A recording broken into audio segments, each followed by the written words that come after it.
Siempre que se habla de asesinos en serie, se suele mirar hacia Estados Unidos o algunos países europeos. Sin embargo, Latinoamérica cuenta de igual forma con su propia lista de casos que incluso suelen ser más crueles. Colombia, desde tiempos inmemorables, ha sido un país que se desenvuelve en medio de la violencia extrema. Esta, ya sea por ideología o por intereses particulares, marcó la vida de muchos colombianos. Sin embargo, poco se menciona sobre uno de los capítulos más dolorosos y violentos en contra de la población más vulnerable de Colombia. A lo largo de la historia, han existido asesinos en serie que sin duda han sido más que prolíficos en sus macabros y atroces actos. Pero hablar de los actos cometidos por el monstruo de Génova es tocar una herida que aún cala hondo en tierras colombianas. Luis Alfredo Garavito Cubillos confesó en la década de los 90 haber asesinado a 172 niños por 59 municipios de Colombia, así como en zonas de Ecuador y Venezuela, en un periodo de al menos 7 años.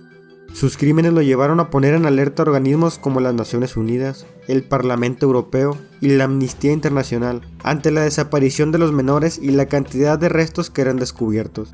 Tras su captura, Garavito confesó su modus operandi y la cantidad de niños que había asesinado, causando así el asombro en los investigadores al estar ante uno de los asesinos en serie más prolíficos del mundo.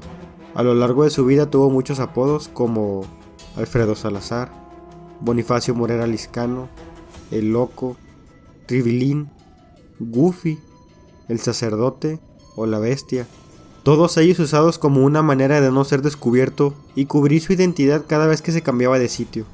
Esta es la historia de uno de los mayores asesinos de infantes a nivel mundial del siglo XX.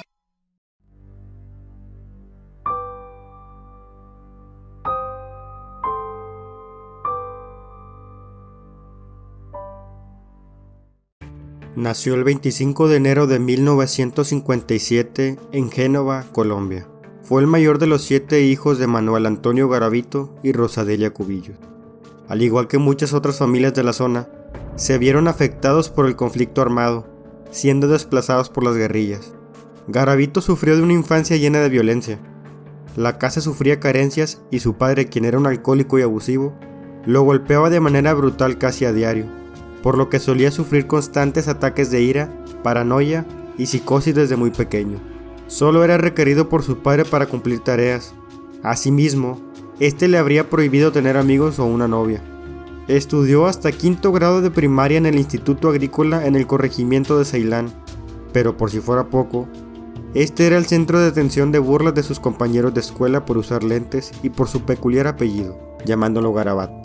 Además, los profesores tampoco colaboraban con el rechazo, y a raíz de esto, dejó los estudios a la edad de 10 años.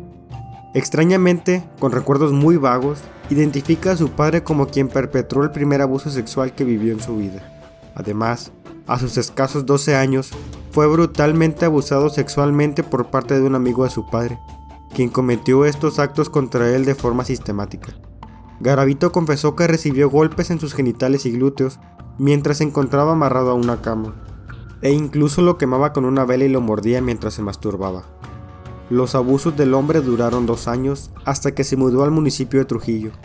Tiempo después, Garavito sería abusado por otro amigo de su padre, pero por vergüenza y miedo a su padre, nunca mencionó nada. Debido a estos abusos, Garavito se convirtió en un adolescente retraído, agresivo y dispuesto a vengarse del mundo. Conforme iba creciendo, se sentía confundido por su sexualidad.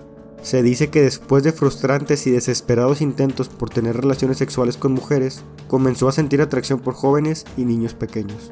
Incluso, en una ocasión con 15 años, acorraló a un niño para abusar ligeramente del menor, pero la víctima gritó y llamó la atención de las autoridades, quienes retiraron a Garavito. El padre, por su parte, lo reprendió diciéndole que por qué no había cometido el delito contra una mujer. Desde ahí, terminó la convivencia con su padre, quien lo echó de la casa por su comportamiento homosexual. Después de estos hechos, Garavito conoció a 2 mujeres mayores que él, las cuales tenían hijos de otras relaciones. Estas relataron que a pesar de tener una relación sentimental con él, nunca llegaron a tener relaciones íntimas. Además, comentaron que era muy cariñoso y especial con sus hijos. Sin embargo, todo esto cambiaba cuando se embriagaba. Se ponía muy violento e incluso llegó a golpear a estas 2 mujeres bajo los efectos del alcohol. También cuando se embriagaba solía hablar acerca del odio que le tenía a su familia. Tuvo muchas frustraciones desde niño.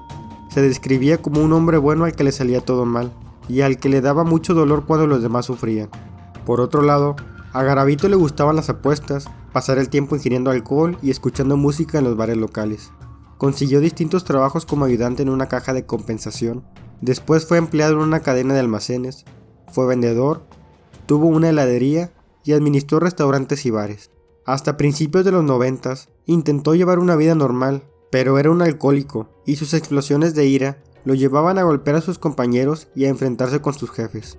Ya con 23 años, acude al Instituto de Seguro Social, donde fue diagnosticado con depresión, por lo que obtiene un tratamiento psicológico durante 5 años. Aquí admitió que había intentado suicidarse y consideraba que su vida ya no valía nada, pero jamás mencionó nada sobre sus problemas con los menores de edad. El certificado de tratamiento le sirvió en varias ocasiones para impedir que lo despidieran por ser violento. Incluso era reconocido por sus escándalos públicos en estado de embriaguez, pues era altamente agresivo cuando tomaba. Al igual que muchos otros asesinos seriales, se puede observar en Garavito una evolución cada vez más agresiva en sus actos, pasando así, a finales de los 80 a secuestrar niños para abusar sexualmente de ellos.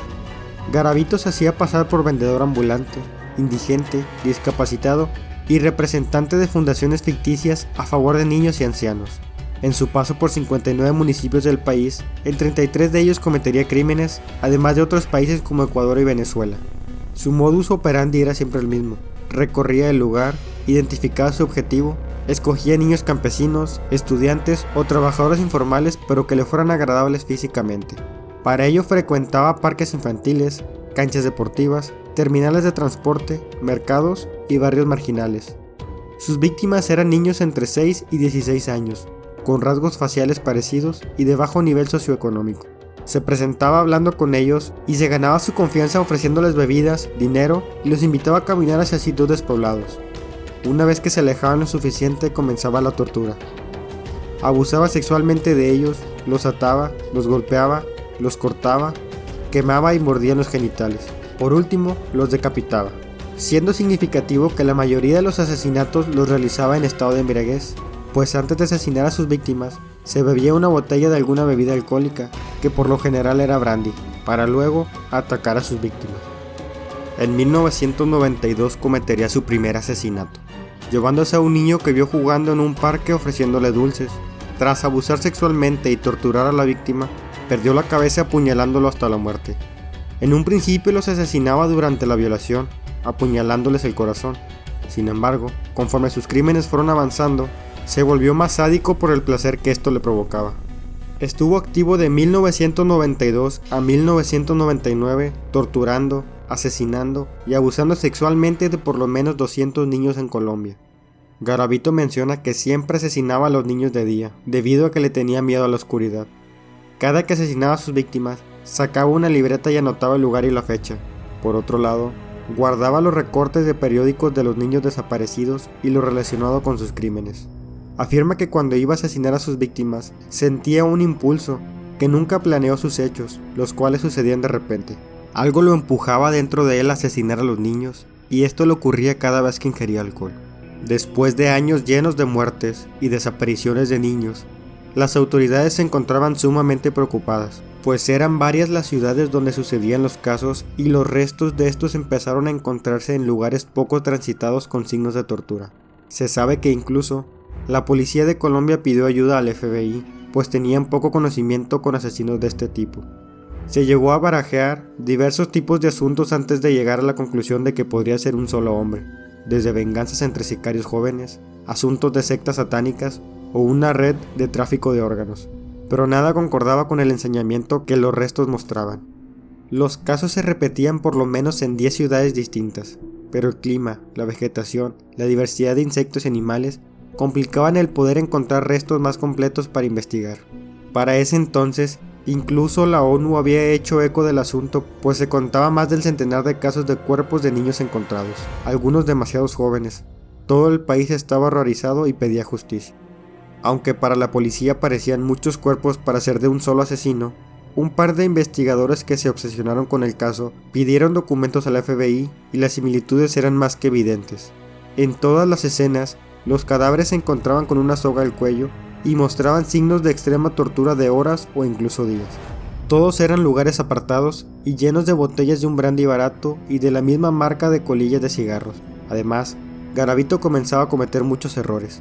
Pero el caso que permitió recoger evidencias y dar con el perfil del asesino fue aquel donde el cadáver de un niño quedó tendido encima de 179,000 pesos en billetes.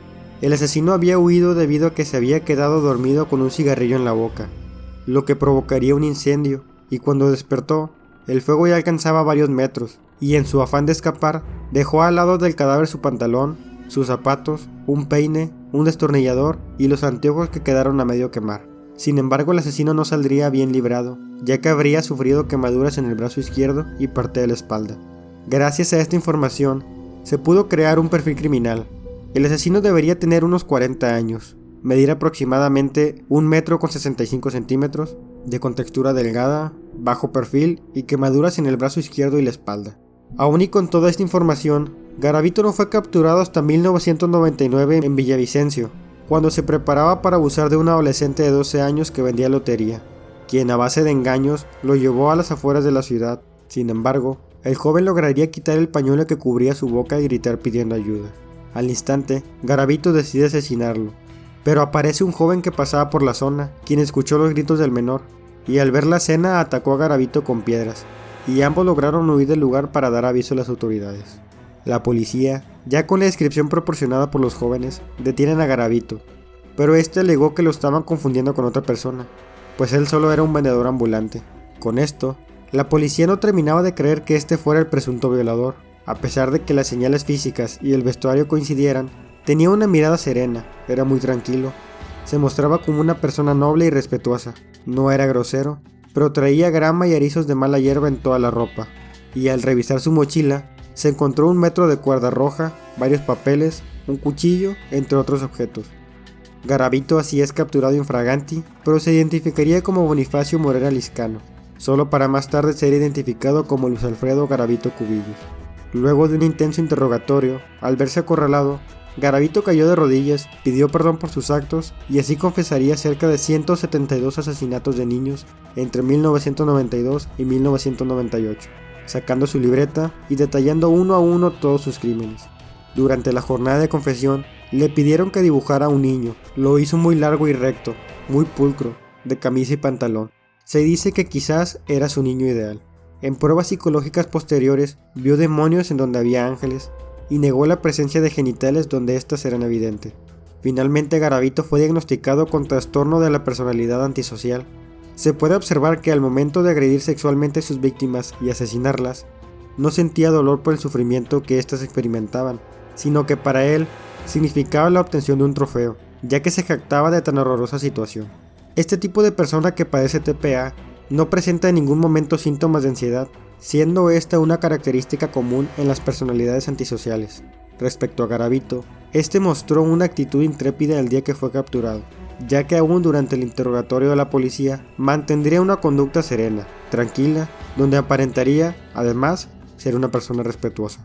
Uno de los aspectos fundamentales que evidencian a los individuos con TPA es el remordimiento fingido. Garavito, cuando se estaba llevando a cabo su juicio, pediría perdón a Dios y a las personas por todos los crímenes cometidos. Además, alegaría que existía algo en su interior que lo impulsaba a cometer violaciones y asesinatos. ¿Por qué? ¿Por qué? ¡No! ¡No! ¡No quiero más! Aquí a los jueces se les hace difícil discernir si en lo que se expresa se está siendo sincero o no, o si simplemente lo que se persigue es reducir los años de condena. Garavito dio muestras de ser una persona introvertida, la cual se sentía incapaz y cuyos complejos de inferioridad y constante frustración los echaban, ya que se veía a sí mismo como un ser inmundo. Además, ejecutaba sus crímenes para sentirse superior y grandioso. Este sentía en esos momentos excitación debido al riesgo que ello presentaba. Siempre estaba en la búsqueda de nuevos métodos para lograr satisfacción. Este asesino no se conformaba con agredir sexualmente a sus víctimas, sino que además los torturaba y asesinaba. Comenzaba por atarlos, seguido de esto los desnudaba y comenzaba a tocarlos. Cuando los individuos deciden cometer alguna acción negativa o perjudicial en contra de otra persona, bien sea por motivos personales o de índole social, estos tienden a minimizar el daño ocasionado o simplemente evitan enfrentarse a ello.